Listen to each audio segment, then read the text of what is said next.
Proto Titan. As the name indicates, he is yet another prototype of the higher-end Machine Borg tribe, and because of this, it makes him a relatively fair all-roundy Borg. His ranged B attack fires off a quick volley of small shots from his head-mounted Vulcan, and like every other robot's head-mounted Vulcan in anime or video games ever, it's largely unimpressive. It has no homing capability, and unless you're directly facing your opponent and you're on the same height, you're probably not going to hit, because unlike every other ranged attack in all of Gotcha Force, Proto Titan doesn't seem to actually face your enemy when he uses it. He just sort of faces the direction you're aiming, so whether you hit him or not is entirely manually aimed, which is a bit awkward considering that doesn't really happen anywhere else in the game. His melee B attack is a relatively slow kick followed by a swipe of his beam javelin. While this does a fair amount of damage, it's slower than the other prototypes by a fair margin, making him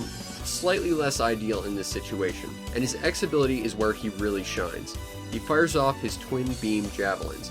These can be absolutely devastating if you can pin your opponent down with them, and any enemy with a beam shield will get completely destroyed by them, because these were basically created to tear down any sort of barrier, up to and including that of bosses.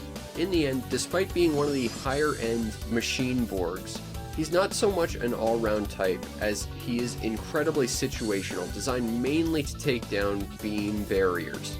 And because of this, I can't recommend him quite as much as some of the other prototype Machine Borgs. That said, he has a fair amount of health and can take a decent beating while giving one out, just not quite as well as the others.